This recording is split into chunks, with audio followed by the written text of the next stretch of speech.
Hey, everybody, it's Teresa on Tuesday. Here for another in our series of Monaco Brewing Company, Madison Taproom Tuesday Talks. Say that 3 times fast.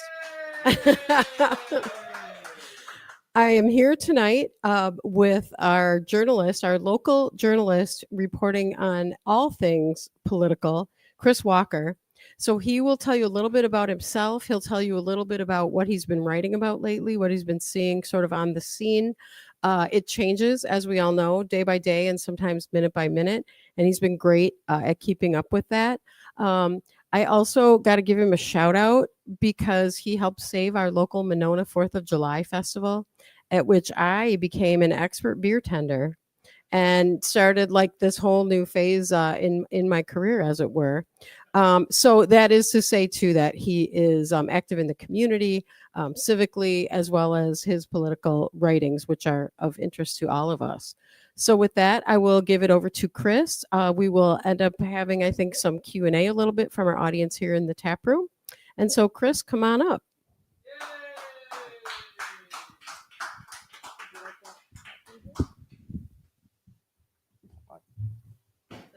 Yeah, perfect. Well, thank you, Teresa, for that amazing introduction. I really appreciate that. Yeah, I am Chris Walker. I am a journalist for an organization called Truthout.org. We mainly focus on social justice issues, economic inequality, that sort of thing. And I've been writing for about 20 years on and off, but for the last 10 years more professionally. So I've been with Truthout for the past 5 years. And I'll go more into what we're all about real quick, and I will be discussing tonight all the things that I have been writing about, all the interesting trending news articles that have been happening lately. But first, today was a very newsworthy day because today was a day that former Vice President Dick Cheney passed away. And I wasn't able to write about this actually today. I did write something on my Facebook about it. I did want to share it with you all tonight.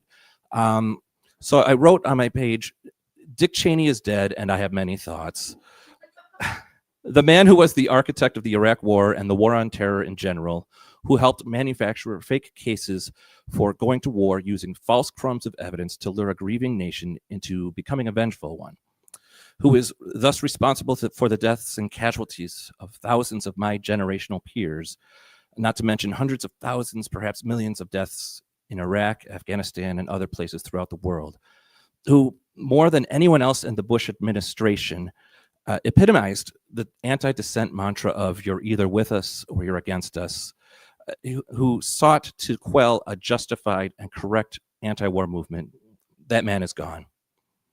And although my personal faith-based beliefs include the idea that you shouldn't be celebratory over a person's death, love thy enemies and all that stuff, I also believe you're not required to mourn a person when they pass away. And I certainly will not mourn the passing of a war criminal. In some respects, I do owe Cheney one small piece of thanks, more of an acknowledgement really, because I cannot actually bring myself to say I'm thankful for him. And it has nothing to do with his anti-Trump endorsement in the 2024 presidential race. The man who was frequently compared to villains such as Darth Vader and the Batman's Penguin does not get my gratitude for recognizing late in life that Trump was bad for this country, which was so painfully obvious at the time he expressed it publicly. But I must point out that were it not for Cheney, I probably wouldn't have a career in writing. Because in 2003, I was a senior in high school. I was just getting started in writing. And the Iraq War was what really motivated me to start writing about politics, to write opinion essays against the unjust military campaign that was based on lies that were so easy to spot, even back then, even well before the war began.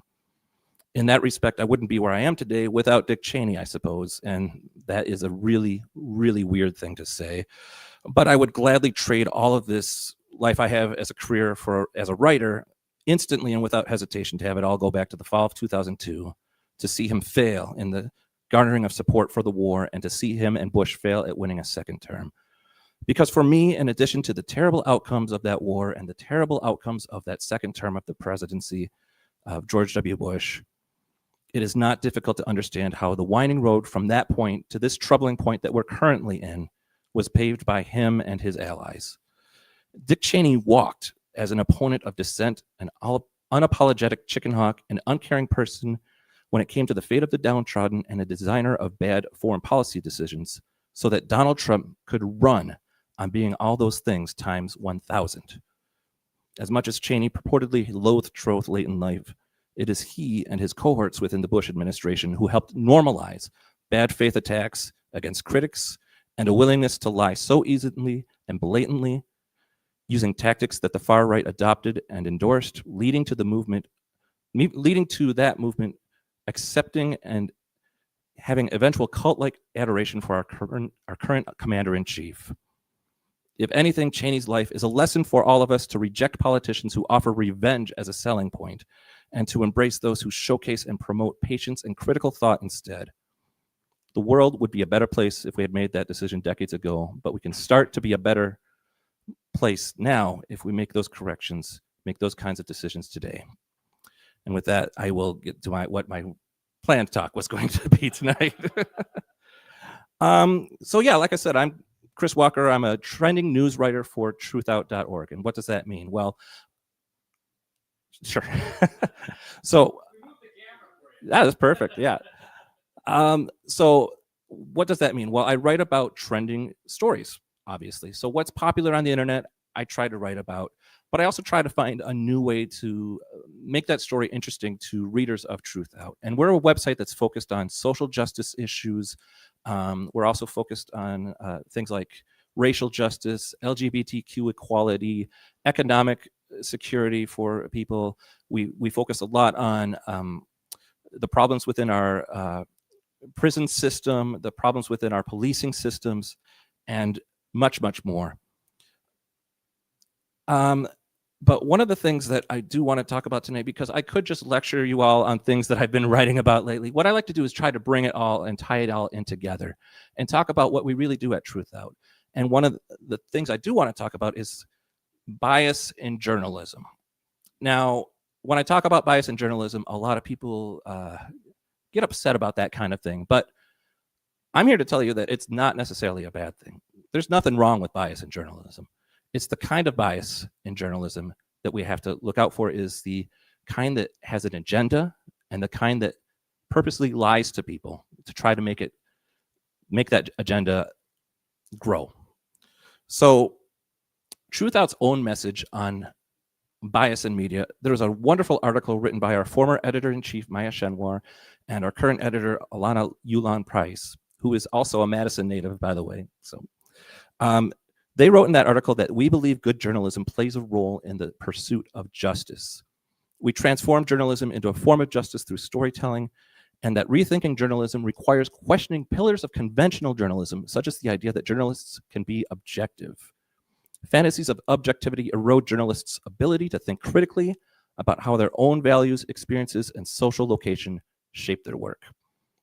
When I was hired for this job, I read that article about 15 times because I loved exactly what it was saying. It was well put. It's an expression of modern muckraking in American media, and that's what I'm really pushing for right now. A frequent phrase many of you might be familiar with is something that I was taught in every class in journalism that I had ever taken, was if it's raining outside and you're supposed to report on it, don't do both sides of that story. Look out the window and say it's raining. And yeah. And but I think it's important to go beyond that. I think it's important not only to say it's raining outside, it's not dry, this guy over here says it's dry. It's important to point out that that guy over there says it's dry and he's lying to you, because the person who's lying to you usually has a reason for why they're lying to you. They have, like I said, an agenda. So yes, bias in journalism, a lot of people do fear it, but we've been told to. We've been constantly hammered that anyone who's biased in journalism is a bad thing. I get told that every day on social media. Oh man, this left-wing guy is writing an article about how Trump is terrible. Well, if Trump is doing a terrible thing, that should be written about. And I'm not going to lie about that. And I'm not going to lie about my own personal opinions about it. And facts and intent are what matter, right? When it comes to ingesting media that might be biased, think about whether that media is being factual with you and what their intent with what they're telling you, what that is going towards. Because an organization that is focused on social justice, on raising up the people who need the most help, who focuses on a pro-democracy, pro-people movement, their agenda is always going to be with the people. And if their reporting is accurate too, that's a double bonus. Whereas you got other organizations that have an agenda that is to lie to you so that you will believe that what's going on with the status quo, what is happening in this world today, is not that big of a deal. That's the kind of media bias that I tend to avoid, and I hope that you also avoid too. Many people will post angry comments about people when they're biased in their journalism. I ask you to reject that and to actually question those people who do it. Be proactive about that. Yeah, this person's a liberal, or this person's a progressive, or even this person's a conservative. Ask that person to say, so what? So what? Is what they're saying wrong? Is what they're reporting truthful? That's what matters most. So I'll give you a really good example of exposing liars when you're doing journalism that is maybe biased in media. Right now, I'm writing a lot about the redistricting wars across the country. And it's actually pretty unfair to even call it redistricting wars. It's a right-wing redistricting effort to subvert the 2026 election. That's honestly what it is. And it started in Texas, where Trump's political team met with Republicans in Texas and said, how can we make sure that if the 2026 midterms next year are close, we can make sure that the Republicans still stay in power in the House of Representatives, at the very least. And so they came up with a plan to redistrict maps in the middle of a census. You're only supposed to do this once every 10 years. They decided, to hell with that, we're going to do it right now. And we're going to redistrict the maps so that we can pack as many Democrats as we can in some districts, so that we can have other districts that used to be Democrat majority now become Republican majority. And Texas did this, and they now have a new extra 5-seat advantage. They already had a big advantage before. Now they have 5 extra seats projected for them in the 2026 midterm elections. Is it biased to report on that in a way that tells you exactly what that is? What's the other side to report on that? The president told the state to redistrict its maps in the middle of a census, between censuses, for political advantage. But here's what Mike Johnson has to say about it. No, there's no way to report on that in a way that isn't biased. You have to have a focus there that is telling you exactly what's happening in a truthful way. Now, things went beyond that point because California said that we're not going to just sit back and wait for that to happen. California said, we're going to fight back. We're going to fight fire with fire. California already has an independent redistricting commission, which every state should have. But California now has on its ballot tonight a ballot reform measure that would temporarily lift that independent redistricting and allow, just for this upcoming midterms, for the legislature to redraw its maps so that there can be a additional 5 Democratic seats in that state to counteract Texas's 5-state power grab. So the media that I've been watching, the mainstream media, has been mainly talking about it in those terms. Well, Texas did this, but California is doing this too. But that's not the whole story either. What is the motivation behind behind California's actions? It's to counteract a power grab by Republicans so that it doesn't come to fruition that Republicans stay in office unjustly in power and in the House of Representatives. And since then, several states across the country, Republican and Democrat, mostly Republican, have been redistricting their boundaries just to help them win in the 2026 midterm elections. Now, polling is showing that it's looking like there may be a Democratic wave next year. People are, to put it frankly, pissed off at what Republicans are doing in Congress, what the president is doing in the White House. They're fed up with it. Polling, I think I saw a poll today that showed only 37% of Americans are approving of Trump's job performance, while 58 or 59% are disapproving. That is astoundingly low for the first year, not even the first year of a new president back in office. But what if it wasn't close? How would we have to report on the outcome of the congressional races next year? Would it be fair to say that Republicans won fair and square if it was only by a 3-seat margin? Absolutely not. We can't let some of our goals to have a nonpartisan look at the news overcome the truth. And when we're talking about bias in media, that's exactly what we're trying to do. Is we see something bad, we get pissed off about it, and we're going to write about it. If you don't like that, tell us where we're wrong and we'll correct the record. But if you can't correct the record, then you just don't like it. That's how it comes down to. And that tells me more about what you wish the news would say rather than what you want the news to say to you. And you should want the news to say to you, this is what's happening and this is why. So, thank you. I would just give a few quick mentions to a couple of other stories that you can't just be straightforward with news on. You have to have opinion on it, because if you didn't, your readers are not going to my readers are not going to understand why I'm being so nonchalant about what's going on. Beer. It's okay to take a sip of beer. Absolutely.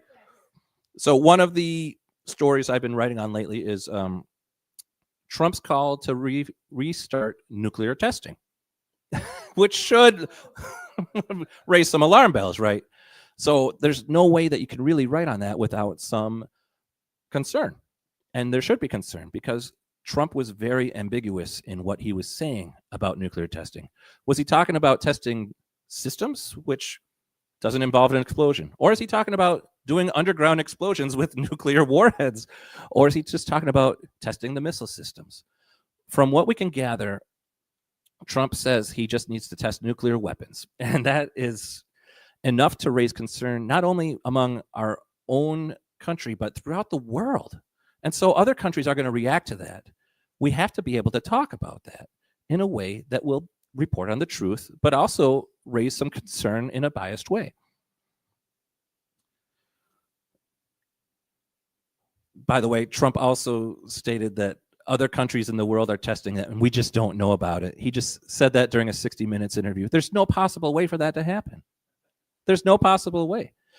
For that to happen, international monitoring systems would have to be either broken or the people running them lying. And this is among dozens of countries throughout the world running these things. So no one's going to be lying about it. And so that has to be reported on too. Like I said, the man looking outside telling you it's raining or not raining when it is, you got to call that out. Another one is the attacks on supposed drug cartel boats in the Caribbean. We're getting so many mixed stories about why this is happening and for what reason. And it's always, these are drug runners. These are people who are bringing fentanyl into our country. Never mind that they'd have to refuel the boats about 20 times in order to even come close to reaching our borders. Yeah, where's the fentanyl coming from? It's not even from the country that, So, but the Pentagon, recently told a group of lawmakers that they don't need to identify who the supposed drug runners are. And look, it could be true. It could be that these are some bad people on these boats. But that's not how we do things in this country, or at least it wasn't. We don't make decisions like that. We shouldn't make decisions like that lightly. Speaking of the Iraq War analogy, we made a decision based on bad information before. We shouldn't make a bad decision based on no information or hidden information now. And it really seems like Trump is trying to ramp up something against Venezuela at this time. So if we're not biased in the media, do we not report that Trump wants Maduro out? Do we not report that he once said he wants to do some military action in Venezuela?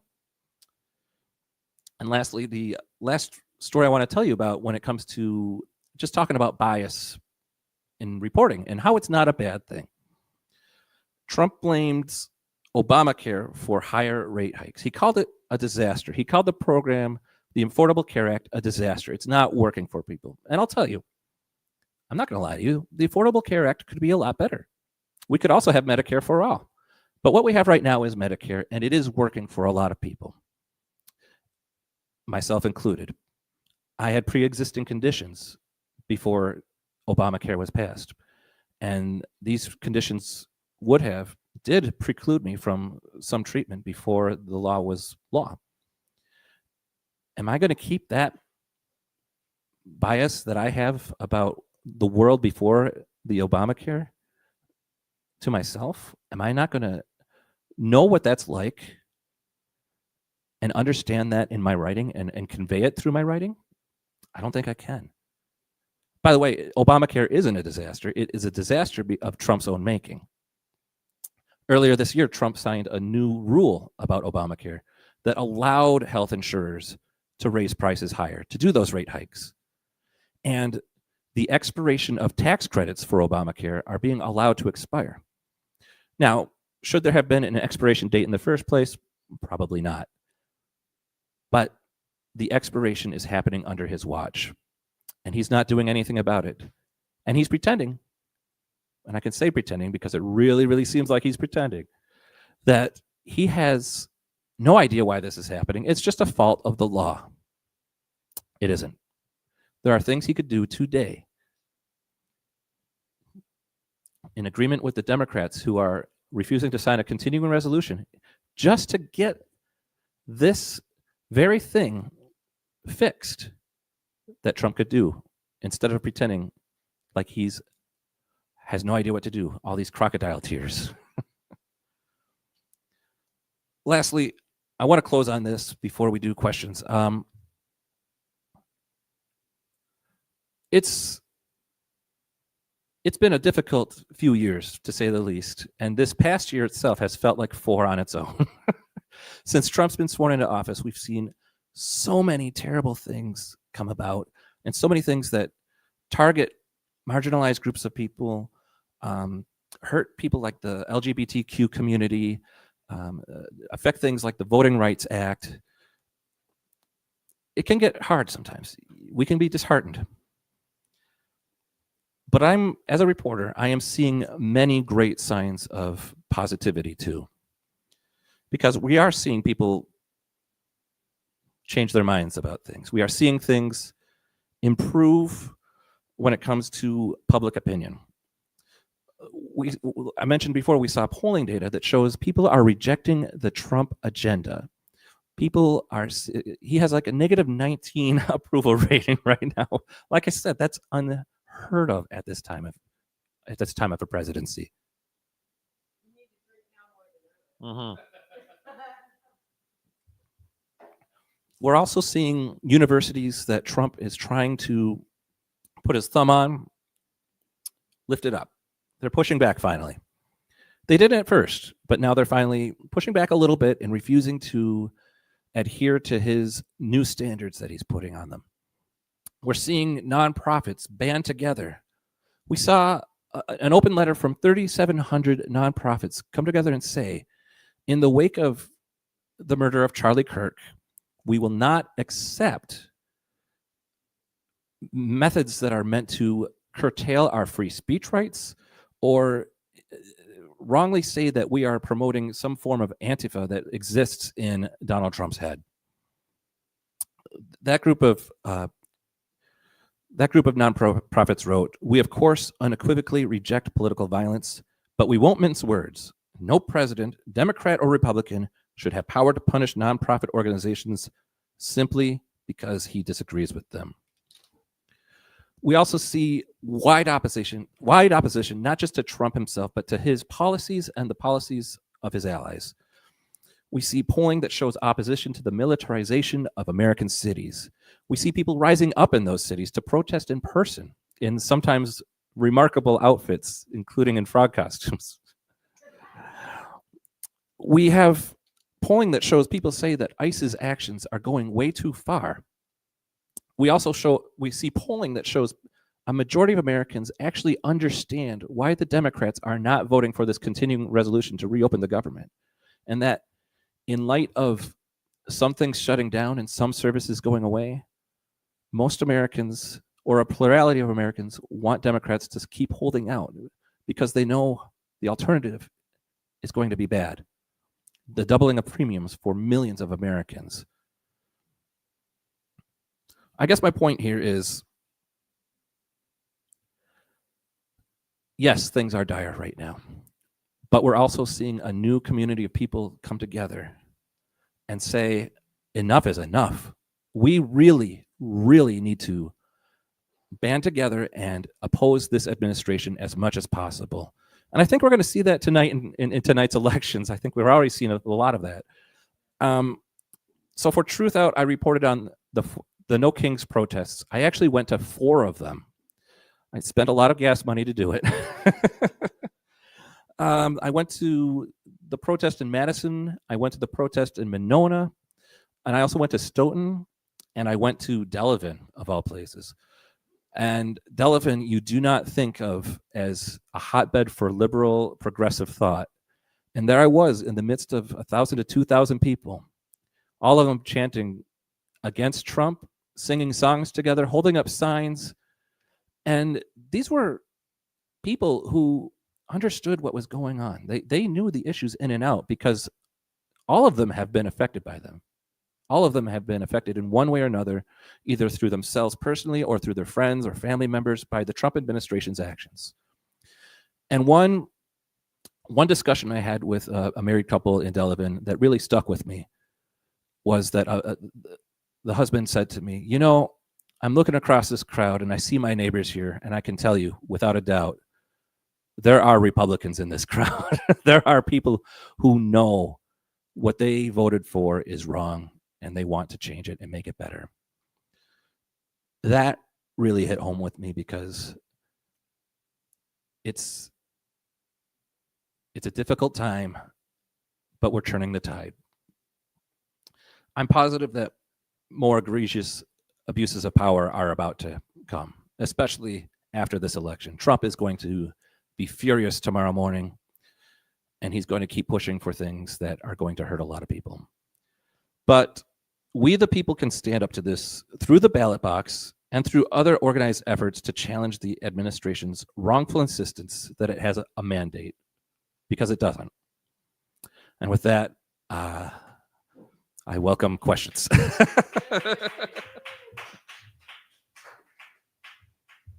Chris, are we Yes. Are we live?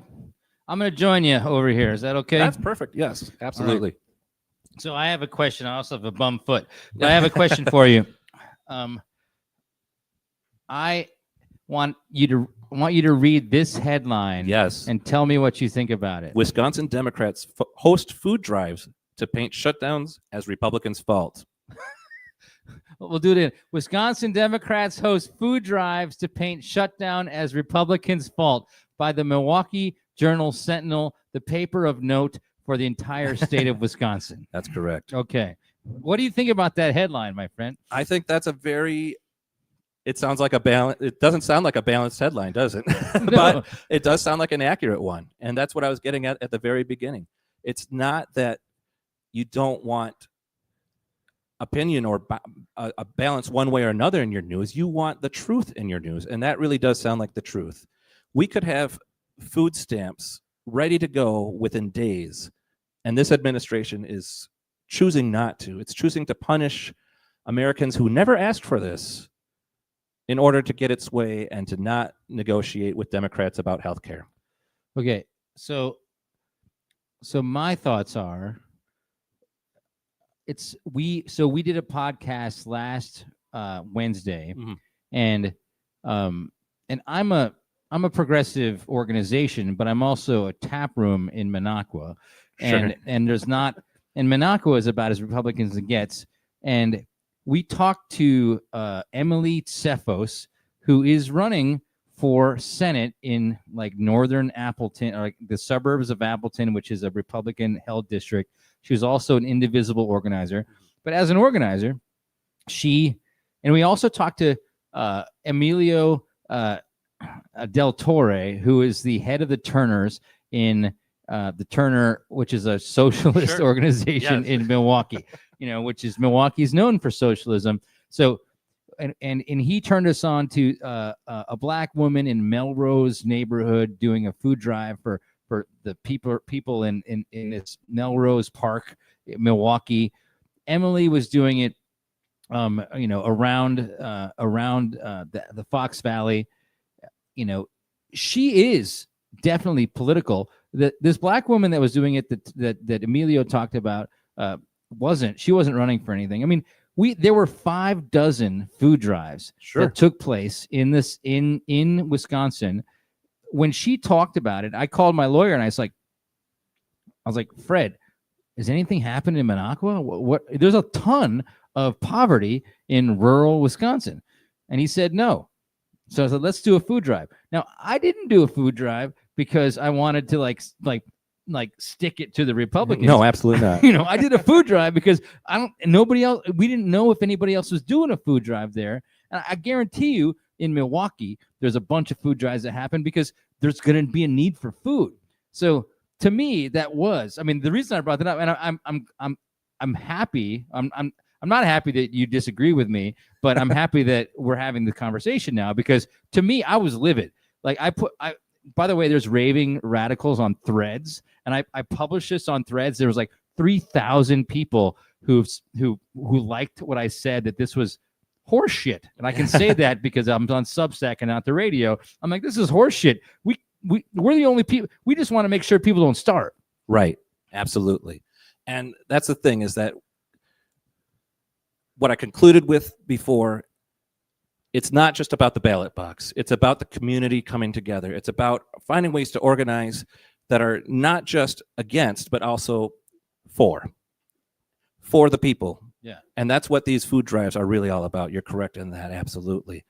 And I do believe that, I think our disconnect here is that I agree with the headline that it's Republicans' fault why these food drives are happening. I just didn't like the fact that, that we're doing it only because we want to paint. Yeah, you're absolutely shutdown. right on that. Like, I focused on the last half of that. Okay.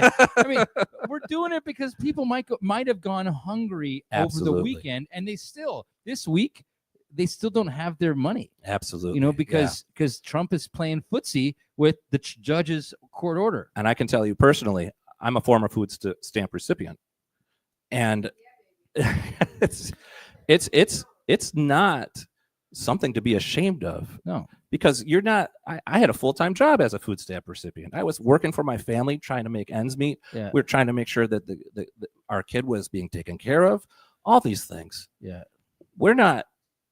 And the way that some of these Republicans talk about food stamps, these entitled food stamps people, oh man, $7 a day, right? Yeah. Like now it's only 50% rate being put out. So now it's, I did the math today. It was for a family of 4, $50,000. They're getting $2.50 a day in food stamps because of Trump refusing to do a full 100% funding of it. And that's if he decides to do 50%, which today we found out he's not going to do that maybe either. But we're also getting conflicting information from his press secretary too. So this is not just terrifying in the sense that people might not get help. It's also terrifying that people don't know if they're going to get help Yeah. and don't know when. Yeah, the sleepless nights are happening across the Absolutely. country and in Wisconsin. Now, I have two more questions, Sure. and we might just have a back and forth, but like so I know. The second one I want to talk about what you think about mainstream media and where it's going, because I got a feeling you're going to have a good answer. But I have to paint. There was a Hill article today that said our senator Tammy Baldwin was one of 8 senators that was potentially working on a plan to reopen government. And get this, and all they would require to end the filibuster with the Democrats and our own senator, and I'm not throwing her under the bus yet, because it's just a Hill, and the Hill is not the most notable paper ever either, but what they reported was that they were willing to end the filibuster and open the government with only a promise from Trump and the Republicans that they would do something with healthcare. Right. And if that's the case, that blew my mind, and I immediately worked my network to at least give my, to push anybody I knew that was close to Tammy Baldwin, like, what's going on here? Because you should not be part of this group of 8 if this article is true. What do you think? Well, I think there's many parts to that, right? The first part is Tammy Baldwin is part of a group trying to reopen the government. Yes. We want that. We want that, absolutely. We need negotiations. We need calm heads. Yes. You're absolutely right. Number 2, the other part of that is she's working to end the filibuster through a promise. That better be one hell of a promise. And it better be backed up by some teeth, too. As a businessman, when somebody promises me something, you get it in writing. You get it in writing. Absolutely. You get it in writing so you can sue later. Yeah. We also do know that there are a group of Republicans in the Senate who recognize that these increases in costs for healthcare are going to be bad news for them, especially next year if they're allowed to expire. So it's not like there isn't a group of Republicans who do want this to happen, but it's not the majority. It's certainly not the majority. And getting that promise, like I said, it better be one hell of a promise. I think you're absolutely right to be skeptical and to push hard to make sure that what Tammy is doing, and I love Tammy Baldwin so much, but to push hard to make sure that she is doing the right thing here. And my instinct is that she is doing her best with what she can do.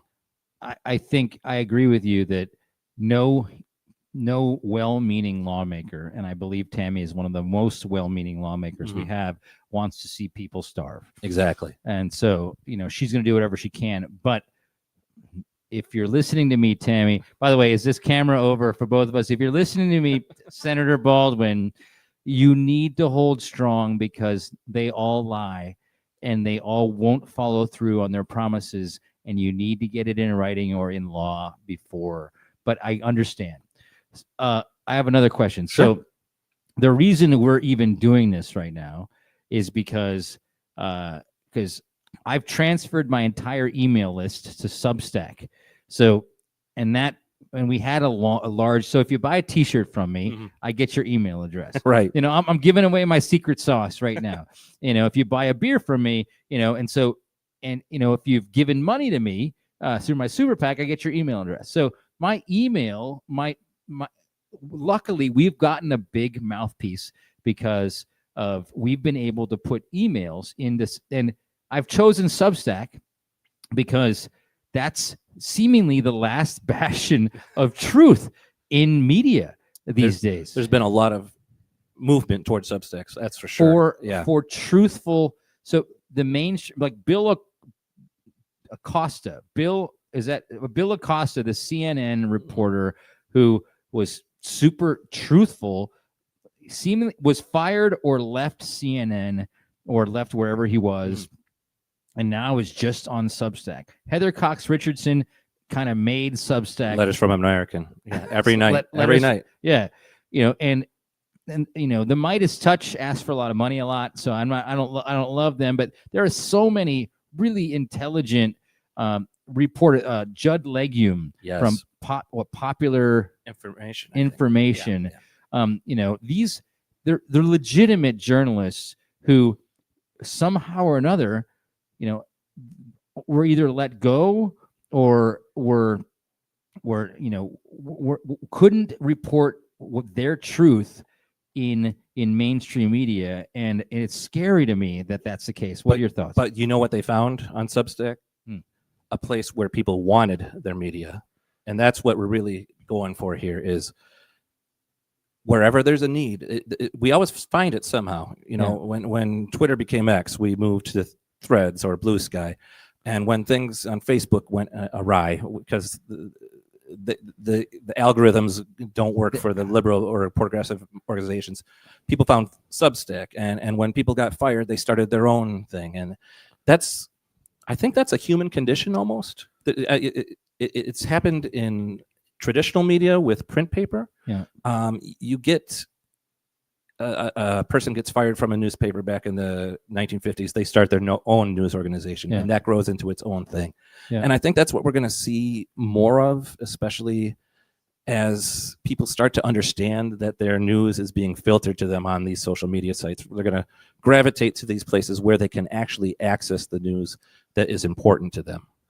So let's talk about social media. Sure. So we talked about mainstream media moving to Substack. I know for a fact that before the election, a month or two before the election last year, we have about 137,000 Facebook followers.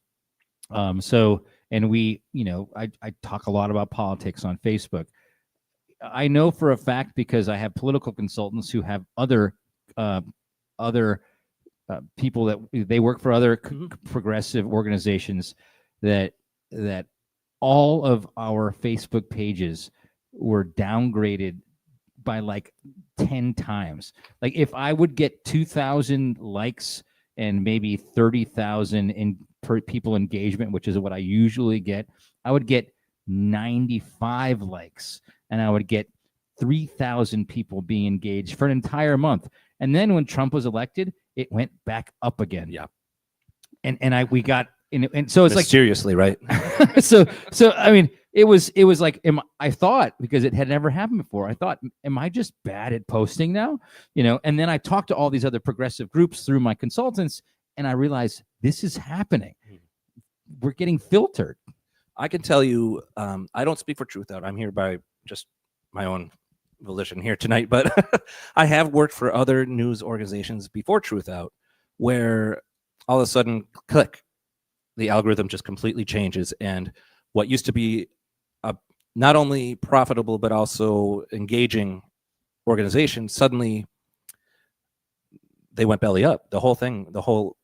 I had to find a new job, basically. So I can tell you, too, from my own personal Facebook page, and this is the perfect time to plug my social media. It's facebook.com/thatcw. But I do. Wait, say it again. People aren't going to get that. Facebook.com/thatcw. Chris Walker. Yeah, Chris Walker. That CW. CW. That's your mnemonic device. Yes. World out there. But I can tell you that I do look at my own things. I'm not a big name media organization by myself, but I do like to see what's engaging people. What's everyone looking at? Are my pictures being seen? The memes I'm making, if I'm making any memes, or the news articles I'm writing, how well they're doing? And I can tell you that I'm getting about half right this month that I was getting last month, and I think it's to a point where it's no longer something that we can consider a coincidence. We have to assume that it's something happening. I don't have the proof of that, but the proof is in the pudding. You see it, I see it. All these people you talk to see it. I've seen it before in my past. It really seems like that we need to pay more attention to how that works. And the sad part about that is that we have to ask people who follow us to be more proactive in finding us. Yeah. And that's really hard to do.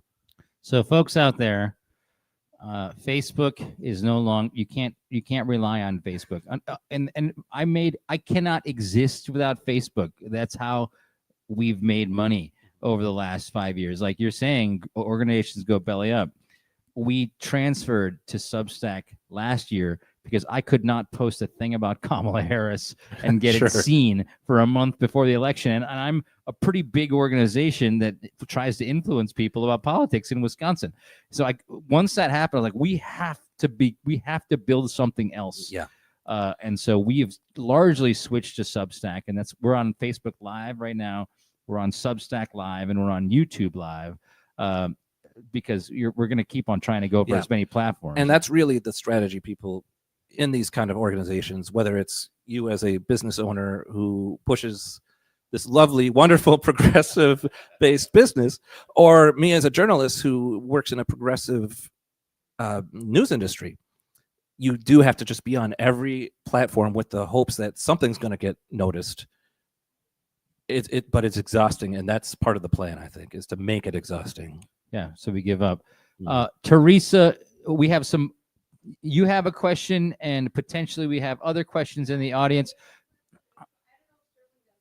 Come on up. Ask a question. Get in the camera. You can stand or you can sit.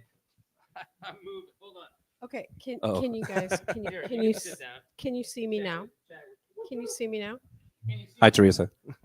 Hi, Chris. So I first want to harken back to what you said. Are we good? About being a food stamp recipient. And I want to say that I appreciate that you brought that up. I might as well just divulge to our massive audience that I spent 36 years in program administration of programs like SNAP, now known as SNAP. It used to just be food stamps, also Medicaid, also AFDC, which is now the W-2 program. Mm-hmm. And my real wheelhouse was Medicaid, but definitely, I mean, I was a caseworker, as they would say back in the day. One of the hardest jobs in the world, by the way. And, it was so enlightening. It was very interesting for me. Interestingly, I grew up next to Delavan in Lake Geneva. And so, you don't think you're going to find, the most, I guess, aware people necessarily. And it's true, because I wasn't. Right. It's not even just a kind of a stereotype. I wasn't. And then I suddenly was when I got into this job, and I realized these are just people working next to me day by day. I don't know their situation. I don't know, what it takes to make their household go. But then there I was, sort of, the last grape on the vine, if you will, between them and who knows what, because you need to feed your kids, as you said. So I appreciate that you brought that up. I have often been heard to say, my son will attest to this, that I think in terms of, I think that poverty is it. I think sort of everything revolves around poverty. If you're poor or close to poor, you can't, there's nothing else that matters. You can't think bigger thoughts. You can't dream bigger dreams. So what I always say is, I think everybody should either sort of spend a day or a week or a month as you, or spend a day or a week or a month as me, and watch those people come in and hear their stories. Yeah. And that's the thing, is that every person has a story. We tend to, especially with the mainstream media, they tend to think about in terms of what does the typical recipient of SNAP or Medicaid look like. We can't do that. Everyone has a different story. Everyone has a different thing that they're struggling with, whether it's a single mother who's working 2 jobs just to make ends meet, or a 2-parent household, even where the parents have a disability possibly, and that stands in their way of making things work. Or even my situation, which was I was working full time, and I wasn't making enough money at a full-time job. So many people are. So it's not the fault of the individuals, which I just want to say before I ask you the actual question that I have. Yes, absolutely. That my point is to all of you, this is not an individual decision. To everyone who says, there's a welfare mother in there and she's buying steak and she's buying lobster and whatever that thing was today, I think on Fox News about buying caviar in a bag online from Amazon, something. That's the law. Okay. Legally, right now, the law says if that's what you want to do is spend, I guess, 69 whole dollars on a bag of caviar from Amazon. The law right now is you can do that because it's food. It's protein. It's not a decision I would make, but it's the law. it's a law that legislators made. I don't know how many times I can say law, legal, legislator, right? This is not an individual human decision. People are in there doing what they can, and they have, their SNAP card used to be the little monopoly money kind of Yeah. food stamps, and they're making the best decisions they can day by day. If you as a human don't like what food stamps allows to have purchased, that's a different thing. Go tell your legislator. And I'm going to throw this out there. Even if they're getting caviar, that's a story. You don't know that story. Right. What if that person has their boss coming over for dinner tonight? Yeah. You don't know. There's probably a reason if they're No, spending you that can't have much. 7-Up. No, Chris, I'm sorry. I'm you so cannot sorry. Have any soda. Oh my Okay, gosh. So I have to make that pitch because that's my whole career. That's my whole, and where I learned this, by the way, it's different story for different evening, I guess.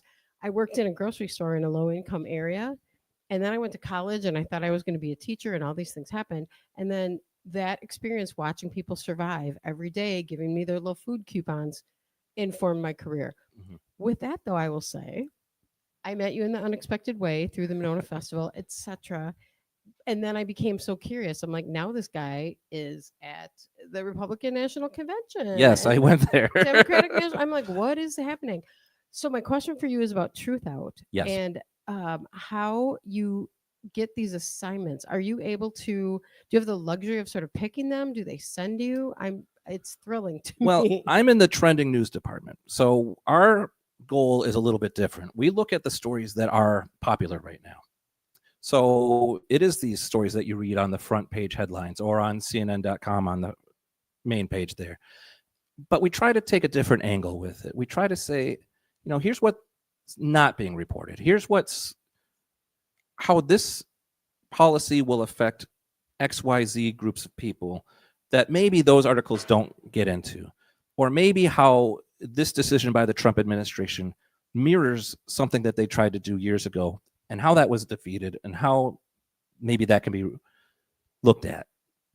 So we do kind of look at those stories and we say what's going to get people's attention, but we also try to say what's going to get people's attention and inspire them to do some good or inspire them to call their congressman or senator. Or And you get to go, cool, I'll do that. I pitch the stories, Okay, but okay. I don't know how this works. sometimes they do ask us to write stories too. So, but there's other. I do have to plug Truthout a little bit here. There's other amazing stories that are independent stories, independent opinion pieces that are come from people from all different walks of life that really, really deserve attention too. And I'm aware of that now. Now that I know you, I follow Truthout on Blue Sky.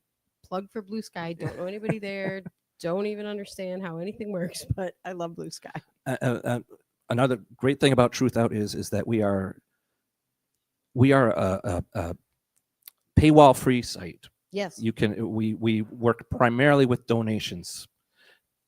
We are really trying to live up to the idea of citizen-driven media and people-driven media. So if you can, please go to truthout.org. See if you like it there. If you do, please go to the donate page and give a donation if you can. That's so great. And I'm so happy for you. And I'm so happy I met you. Thank you. I'm happy to meet you too. Kate, anybody? Here. Or wait, so otherwise Chris can just repeat the I'll question. just repeat Do you it. mind? Yeah, that's not a problem. Yes. Sure. So the question is, I went to several No Kings protests across southeastern Wisconsin and what the difference between each of them was. And that's a really good question. I would say that there wasn't that much of a difference between them. Most of the people that I saw at each of these protests were just people. Were just people you would run into on the sidewalk, on the street, on any given day. And, the Madison one, it certainly had more flair. There were a lot more arts and crafts, I would say, there. But that's because you had more space to do it, But whether I was in Madison on the square or I was in Stoughton, they marched up and down Main Street there. Whether I was in Monona on the corner of Nichols and Monona Drive, or I was in Delavan, it was the same vibe all around. And it was just remarkable how many people showed up just to be part of that, and how nobody really focused on how they were different from the protest. No one was like, well, I went to the Delavan protest because I'm not going to the Madison one, or I'm not going to the Stoughton protest because I'm from downtown. There was no differences in opinion on things like that. People were there with a purpose. I will say the Delavan protest had a lot more ladybugs just coming at me. And as I drove away, they were coming through my car vent as I was heading back to Madison. So that would be probably the biggest difference I saw between the protests. And not to take away from the arts and crafts of Delavan either. There were plenty of original costumes there too. So, and some good Mexican restaurants. Oh, if amazing. I may Yes. say from my experience there. Anybody else have any other questions at all? Well, thank you all for tuning in, and thank you, Chris, so much. Well, thank you so much for having This has me. been super enjoyable. And so what I will say to the audience out there is that tomorrow night you can tune in for Kirk's Up North podcast. Kirk, you want to make any plugs for anybody that you're going to have on? Here he comes. He's hurting a little bit. Here he is. Okay, so the Up North podcast tomorrow, we're going to talk about the election night. Hold on a second. Sorry, Chris. No I don't want to upstage you, my friend, but we got to get people Gives coming me to our time to stuff. drink my beer. Okay, sounds good. Tomorrow's podcast, we're going to be talking to Chris Larson. We're all going to be talking about what happened with the elections. We're also going to be talking to Senator Chris Larson, who is a regular guest on our show, who's going to be talking about all the bills that either signed or didn't sign. There's a lot of legislation that is up for the governor to sign. We're going to talk about that in the first segment. The second segment, there's a woman from Stevens Point, and that's where my hometown, who got to us, and there's a bunch of I shouldn't say old folks' homes, senior living centers. Sorry, I apologize. I'm not the most politically correct guy. There's a bunch of senior living centers who are being bought by private equity around Wisconsin, and they are stripping the workers from these. You should look at this from these senior living centers. And so it's happened in Portage County, and it's happening all around Wisconsin. And so this is something that we need to raise awareness about, because they're downgrading senior living centers. That's our second segment. Our third segment, there's this Substack star, and we're trying to get bigger by cross-pollinating with Tom Hartman was our guest last week, which was like, I couldn't believe he came on the show. But there's this younger TikTok person who's from Virginia. Her name is Amanda. I can't remember her last name. She's on our third segment, and she's just blowing things up in Virginia with her TikTok stuff, and she's getting bigger on Substack. So she's going to talk about her activism and her kind of reporting. And then on our fourth segment, I don't even know. She's going to be our third. Our fourth segment, my lawyer, Fred Melms, is going to talk about, we're suing. Don't forget the lawyer. We're suing the publisher of the Lakeland Times for committing perjury when he was able to get me arrested. And we have a huge hearing this week to get our conditional use permit back. And that meeting is happening on Thursday. So that's more Minocqua Brewing Company centered stuff happening. So Chris, thank you so much for coming. Oh, sorry. And Teresa wants to make another plug. Okay, and I'll give you back the mic, Kirk, because of course I will. Okay, so I just want to say that next week at this time on Tuesday, we will have the Silver Badgers here, and I will be talking to them about, Chris is like, who? Yeah, I think we need to get them out there more. It's a group of elderly, elder folks and disabled folks who were most recently motivated, I think, by the No Kings protest, but I think they were motivated by political actions long ago, and they know how this goes. And so we're going to talk to them about what they've been doing recently and what they sort of advocate for us all going forward. So tune in next week for the Silver Badgers. Thank you, everyone. And thanks again for Chris Walker to coming and talking to us. I got a feeling we'll be talking to you a lot more. Thanks a lot, my friend. Take care. Yay! Oh my God, you guys